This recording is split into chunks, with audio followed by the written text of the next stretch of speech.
Bonjour, je m'appelle Ken Freeze de l'équipe de service aux membres de Vescore et aujourd'hui je vais vous parler un peu de vos prestations de retraite payables à la cessation d'emploi ou à votre décès.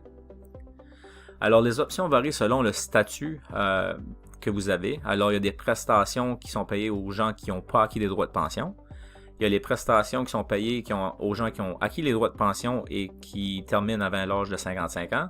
Puis il y a aussi les prestations qui sont payées après les gens qui ont acquis des droits de pension après l'âge de 55 ans.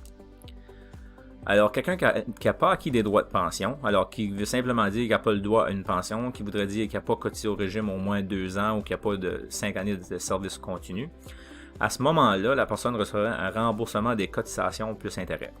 Le montant peut être versé soit en argent comptant ou transféré à un REER.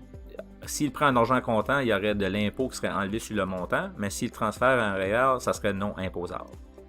Alors, si on regarde maintenant quelqu'un qui a acquis des droits de pension et qui termine avant l'âge de 55 ans, alors cette personne-là aurait deux options. Alors, il pourrait différer leur pension au plus de bonheur 55 ans et au plus tard 65. Alors, il pourrait décider, je ne veux pas commencer ma pension, arriver à 55, il pourrait débuter leur pension à 60 ans. L'autre option serait de transférer la valeur de terminaison vers un CRI, qui est un compte de retraite immobilisé. Alors, à ce moment-là, la valeur de terminaison serait transférée avec l'institution financière, mais les fonds devraient être gelés jusqu'à l'âge de 55 ans quand même. Quelqu'un qui a acquis des droits de pension, puis qui termine après l'âge de 55 ans, les seules options que la personne a, c'est de décider de commencer leur pension immédiatement, la différer entre 55 ou 65, mais de commencer leur pension au plus tard à 65 ans.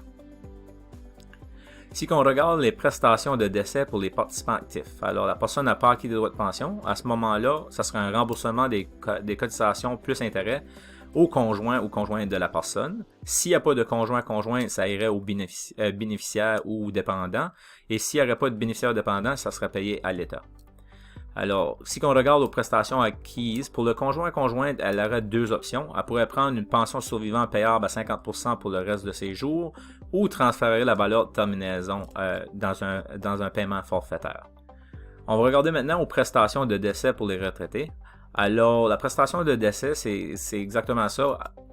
À la retraite, la personne aurait fait un choix de pension. Alors, quand le retraité décède, le conjoint ou la conjointe ou bénéficiaire serait payé en vertu du choix que la personne aurait fait. Alors, si vous avez d'autres questions, soit de votre décès ou si vous terminez pendant que vous travaillez, vous avez des questions, qu'est-ce qui arrive à votre pension, vous pouvez définitivement communiquer avec Vescore et l'équipe de service aux membres.